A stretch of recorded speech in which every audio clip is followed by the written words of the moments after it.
Pero tenemos que ir al móvil en directo con novedades importantes sobre el caso Pluna. Estamos en directo con el móvil. Al pedir el procesamiento de estos dos funcionarios. Gracias, está hablando Raúl Sandará, vocero de la Suprema Corte de Justicia. Han sido procesados sin prisión. Los dejo con lo que está comentando Sandará para todos los medios de prensa. En este caso, la jueza hace un análisis que tiene naturaleza jurídica y que nos dice que cuando el fiscal no pide la prisión preventiva al solicitar el procesamiento de las personas que están siendo investigadas, debe entenderse que el fiscal está diciendo que lo que pide es que no se acompañe la medida de prisión preventiva. Por lo tanto, la jueza, atendiendo a esto, toma en cuenta dos principios del derecho, que son el principio de congruencia y el principio de la acción penal. Tomando en cuenta esos principios, decía, y la situación que se da, entonces la jueza entiende que el fiscal ha pedido que este procesamiento fuera sin prisión y que ella no puede ir más allá de lo que el fiscal está pidiendo. Esa es la razón por la cual entonces estas dos personas son procesadas, es decir, se les inicia juicio penal, pero sin la medida cautelar de privación de libertad. Una consulta con respecto al alcance. ¿Si esta con Caloia puede seguir al cargo? Que tienen que ver con la situación, en un caso la situación laboral de este funcionario público, y en todo caso en el otro asunto que tendría que ver con las posibilidades políticas de la otra persona que es procesada. Bueno, en un caso la cuestión de la situación funcional tiene que ser dilucidada por vía administrativa por el organismo de que se trata. Y en el otro caso, el tema relacionado con la posibilidad de intervenir que nos da la Constitución en las actividades políticas, especialmente en las elecciones, tanto como votantes como candidatos. Bueno, todos esos aspectos son regulados por la Corte Electoral. Es a ese organismo a quien le compete eso. Lo único que hace la justicia es pronunciarse en relación a la posibilidad de que aquí haya o no indicios que determinen la existencia de un delito.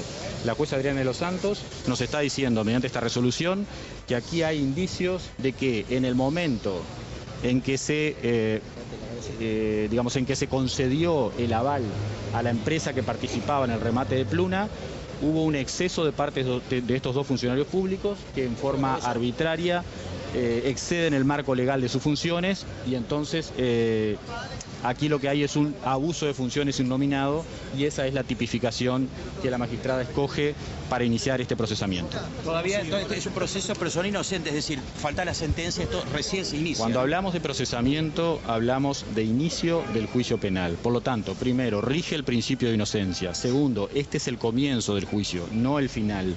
Y definitivamente la responsabilidad de las personas que están siendo objeto de este proceso van a ser determinadas al final en lo que se llama sentencia definitiva, que posiblemente recaiga dentro de un año o más, que es el tiempo promedio que duran los procedimientos penales en nuestro país. Tras la decisión de la jueza, ¿cómo sigue ahora el procedimiento? Bueno, justamente el procedimiento penal implica, en primera instancia, que las defensas podrán desarrollar los argumentos tendientes a disminuir la responsabilidad de las personas que son defendidas, ¿verdad? Es decir, aquí lo que se va a tratar es de determinar con certeza, con justeza, cuál es la responsabilidad concreta de estas personas, y también el fiscal durante ese procedimiento va a hacer lo que se llama la acusación fiscal. En la acusación fiscal, el fiscal va a pedir una cosa que hasta ahora no ha pedido, y es lógicamente cuál va a ser el pedido de pena para el caso en que se considere que estas personas son responsables de los delitos por los cuales se les va a juzgar ahora.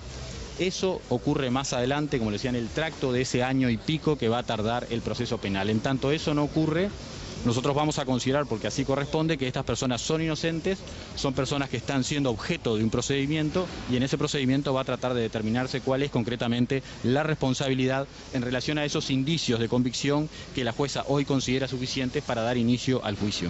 Bueno, bien, compañeros, yo de primera mano, perfecto, disculpen un poco. Gracias, Bárbaro. Muchísimos medios, bueno, está todo el mundo aquí esperando, bueno, ya lo decía él, procesados entonces sin prisión, Fernando Caloia y Fernando Lorenzo. Y bueno, somos el único medio en vivo aquí bueno, ya está lo posible para llevarles a ustedes de primera mano. Impecable, Absolutamente, gracias. El vocero de la Suprema Corte de Justicia se fue al juzgado y explicó por qué la jueza Adriana de los Santos decidió procesarlos.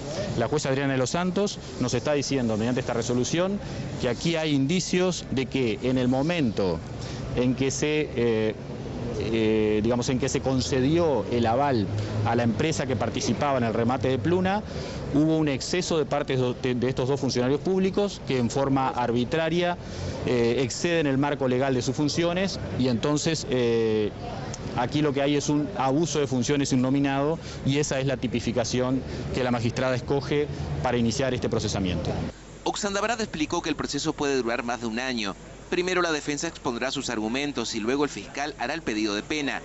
Nosotros vamos a considerar, porque así corresponde, que estas personas son inocentes, son personas que están siendo objeto de un procedimiento y en ese procedimiento va a tratar de determinarse cuál es concretamente la responsabilidad en relación a esos indicios de convicción que la jueza hoy considera suficientes para dar inicio al juicio. El vocero de la Corte explicó por qué el procesamiento se produjo sin prisión. En razón de que se trata de primarios absolutos, es decir, de personas que no tenían ningún antecedente, de que ya se ha recabado toda la prueba que era necesaria y por lo tanto no hay riesgo de que las personas que son procesadas en este caso puedan interferir esa actividad de diligenciar y recoger pruebas. Y la jueza entiende que dado que el fiscal Gómez no pidió la prisión preventiva, es decir, la medida cautelar de privación de libertad, al solicitar el procesamiento, la jueza debe entender, en razón del principio de congruencia, en razón del principio que rige la acción penal que siempre está en manos del fiscal, bueno, la jueza entiende que al no pedir nada, el fiscal está pidiendo que no haya privación de libertad. Daniel, la figura delictiva por la que se ha procesado a Caloia y a Lorenzo es la misma que la que se utilizó para el intendente de Colonia, Walter Zimmer, pero hay diferencias en el caso, ¿no? Exactamente, y estas diferencias las explicaba de esta manera el vocero de la Suprema Corte de Justicia, Raúl Oxandabarat. En el caso del intendente Zimmer, el delito por el cual está siendo enjuiciado es un delito más grave que el que estamos considerando en este caso. En el caso de Zimmer y de Unchaín, y la decisión de la jueza de Colonia es un delito continuado. Quiere decir que es un delito de una única resolución criminal con varios actos que se desarrollan a lo largo del tiempo. En este caso concreto estamos hablando de un delito puntual. Es una única conducta puntualmente determinada en la cual la jueza entiende que se configuran elementos para entender que hubo abuso de funciones. Por lo tanto, estamos hablando de circunstancias distintas y especialmente de conductas de carácter delictivo que podrían tener distinto grado en un caso y en otro. Y dijo que ya ha dicho todo lo que tiene que decir. Caminando junto a su esposa, Fernando Lorenzo llegó al juzgado saludado por gente que lo esperaba. Entró a notificarse sabiendo que el fiscal ya había pedido su procesamiento.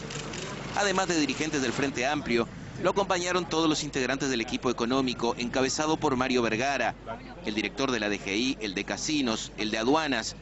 La jueza le comunicó el procesamiento, Lorenzo salió y habló. Le he pedido a mis abogados que no apelen el acto de procesamiento y en segundo lugar que no realicen ninguna acción subsiguiente vinculada a este proceso. Yo en mi vida, toda la vida he sido un luchador desde muy niño y en este caso y por primera vez en mi vida me resigno ante el poder de la Fiscalía y el Poder Judicial. Me resigno. Esta es una decisión personal que para alguien que ha luchado toda su vida, se imaginarán que no es el tipo de reacción que a mí me gusta tener, pero resigno ante esta realidad e insisto, el que no haya acciones subsiguientes de nuestra parte tiene una única y fundamental explicación. Todos los elementos de defensa posibles, los abogados ya lo han establecido en el escrito que ustedes van a tener. Y por último, permítanme decirles que para mí fue un orgullo y un honor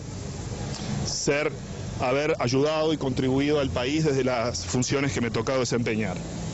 Y estoy igualmente orgulloso de haber defendido al gobierno del presidente Mujica y lo seguiré haciendo desde cualquier posición en la que me encuentre. Muchas gracias. ¿Cómo continúa su carrera política? Quienes lo apoyan dicen que esto es político. ¿Podría decirnos cómo se sienten? Tranquilo. Caminando, Fernando Lorenzo se fue del juzgado hacia 18 de julio y caminó las pocas cuadras que lo separaban de su casa.